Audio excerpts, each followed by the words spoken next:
हमारे समाज में महिलाएं सशक्त हों,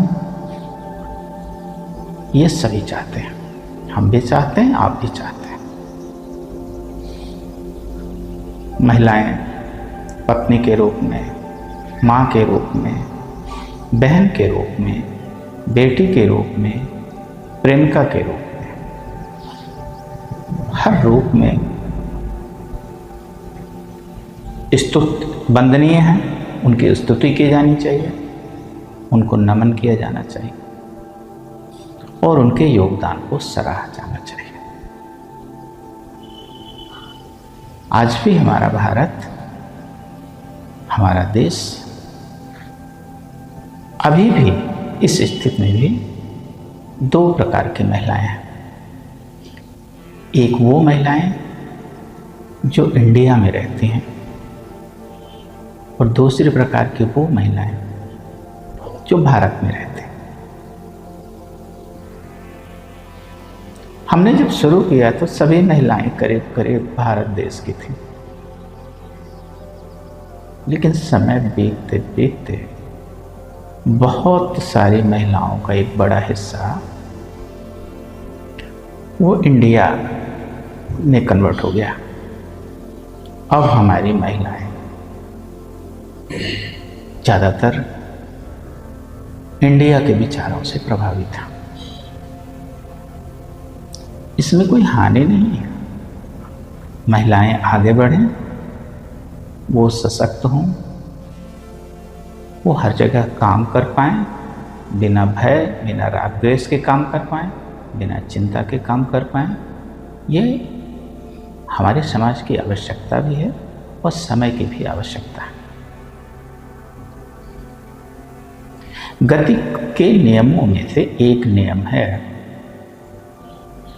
कि action and reaction are equal and opposite. क्रिया प्रतिक्रिया बराबर तथा विपरीत दिशा में होता है। निस्संदेह समाज का वो वर्ग जो पीड़ित था, शोषित था, कमजोर था, उसने कमबैक किया है, उसने अपने को पुनर्स्थापित किया है और इसमें बहुत सारा योगदान संचार और प्रौद्योगिकी का है, जिससे कि समाज की सोच बदली है। लेकिन इन सोचों में से कुछ ऐसी सोच भी है जो हमारे समाज के लिए योग्य नहीं है और वो सोच गलत सोच है। वो सोच क्या है? वो सोच ये है कि जो हमारी महिलाएं हैं, जो हमारी बेटियां हैं, उनके माँ बाप उनका सशक्तिकरण करना तो चाहते हैं, और न केवल वो चाहते हैं बल्कि पूरा समाज चाहता है। लेकिन महिलाओं की जो ट्रेनिंग है, जो उनका परिवार उनको सिखा रहा है, जो उनके माँ बाप चाहते हैं, वो ये कि हमारी लड़की मर्द बने।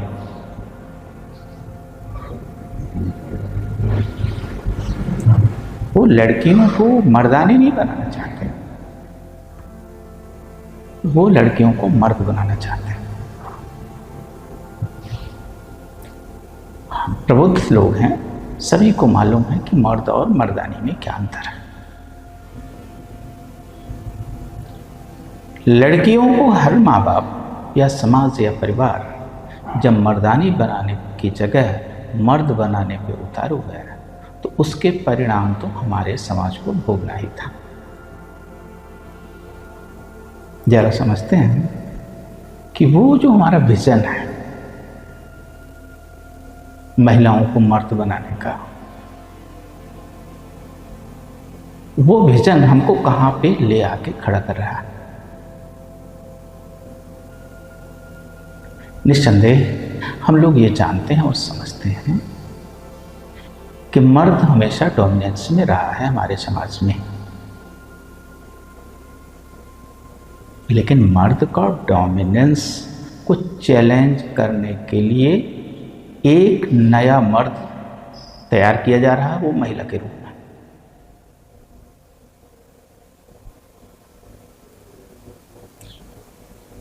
और इस नए मर्द ने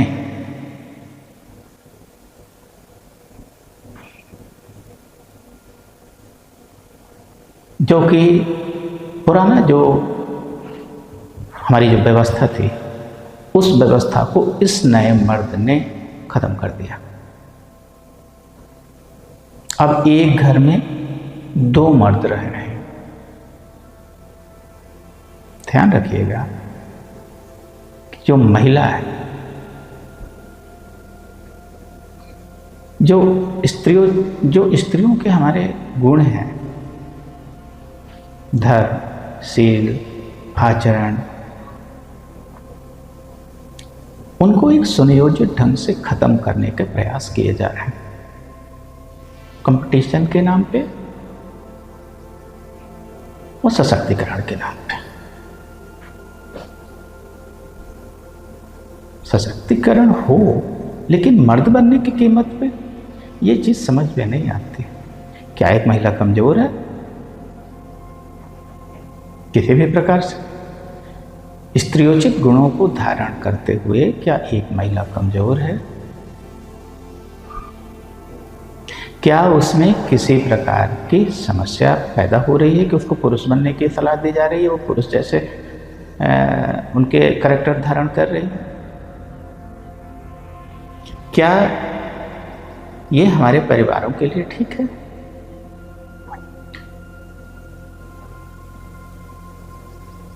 क्या ये हमारे समाज के लिए ठीक है? इसका निर्णय तो समाज ही करेगा, इसका निर्णय आप लोग ही करेंगे कि हम जिन गुणों को लेके, जिन वीरांगनाओं के रानी लक्ष्मीबाई हो गए, रानी अहिल्याबाई हो गए और रानी रूपमती, कितने नाम हैं, कितना गिनाना है, क्या उनमें किसी प्रकार से स्त्रियोचित गुणों का ह्रास हुआ था उनमें?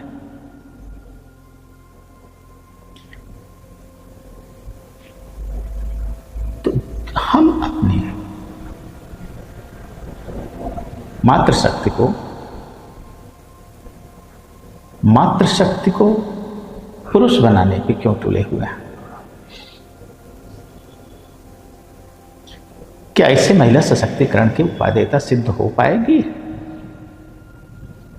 क्या महिला पुरुष बनने से सशक्त हो जाएगी? ऐसा हुआ क्यों? समाज का जो मजबूत वर्ग होता है, यह मजबूत जो स्तंभ है वो पुरुष है। उनके पैरेलल में महिलाओं को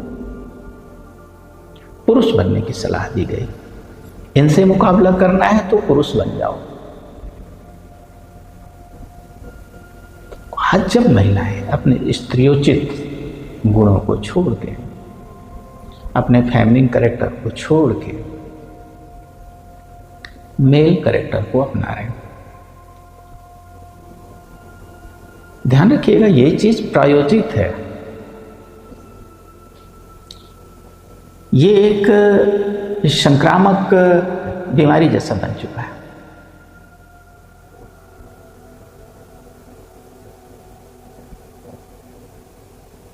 मेरा कहने का मतलब ये नहीं है कि मैं महिलाओं को कमजोर करना चाहता हूं, इस चीज का भी आप ध्यान रखिएगा। लेकिन वो अपनी मौलिक या ईश्वरीय दिए गए वरदान, दी गई क्षमताओं को त्याग कर उसके समांतर एक नया विजन, एक नई विचारधारा या एक नया हट है, उसको अपनाने पे आमदा हैं। तो ऐसे में तो परिवारों को टूटना ही था। क्या एक ज्ञानवान महिला सशक्त नहीं है? क्या एक शीलवान महिला सशक्त नहीं है?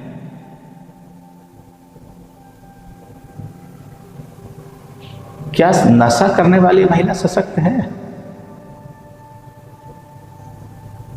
जो लोग पुरुष बनने की सलाह देते हैं वो ये भी बताते हैं कि पुरुष के बराबर ही सभी काम किए जाने चाहिए, उसके समांतर काम किए जाने चाहिए, उसमें कोई अंतर नहीं।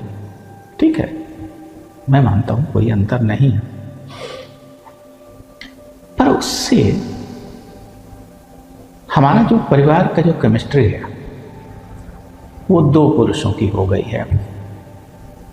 पहले एक महिला होती थी और एक पुरुष होता था, अब दो पुरुष का परिवार है। ऐसे परिवार को तो टूटना ही है। ध्यान रखिएगा, 10 पुरुष भी मिल जाए तो एक परिवार को नहीं चला सकते, लेकिन 10 पुरुष के अगेंस्ट अगर एक महिला है तो वो पूरे परिवार को चला ले जाती है। इसके लिए हमारे माँ बाप भी दोषी हैं।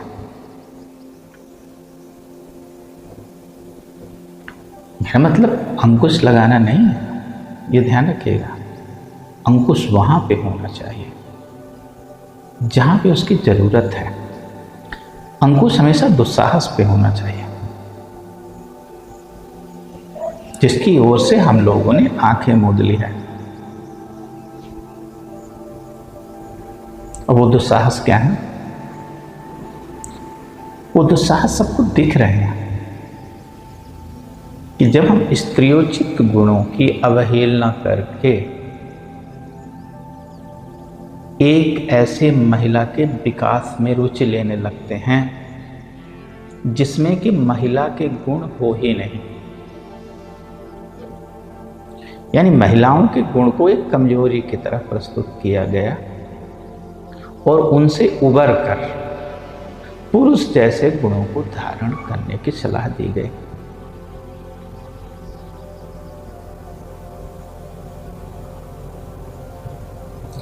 तो क्या अभी तक जो महिलाएं हमारे समाज में थीं, जो कि भारत की निवासी थीं, हो सकता है थोड़ा कम पढ़ी रही,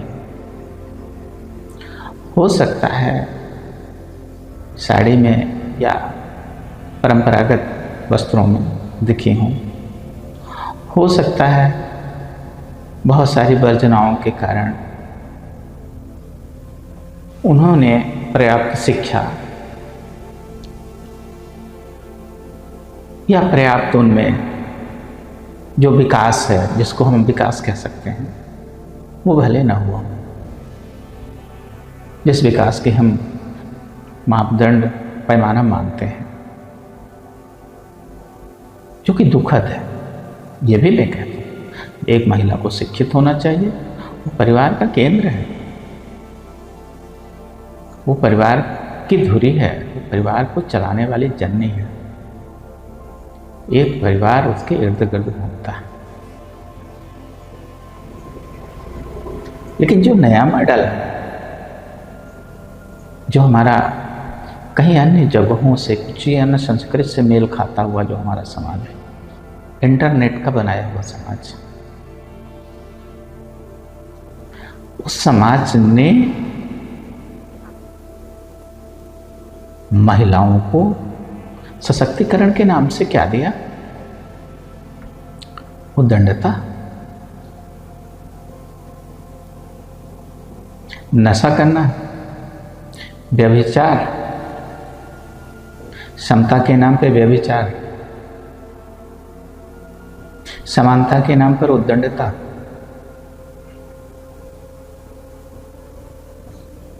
मैं ये नहीं कह रहा हूं कि पुलिस गलत नहीं है, इस चीज़ का ये अर्थ कतई मत लगाइएगा कि मैं पुरुषों के गलत कामों का समर्थक हूं, लेकिन मैं इस चीज़ का भी समर्थक नहीं हूं कि कोई महिला या महिला होने के नाते किसी को गलत करने की आज़ादी दी जाए।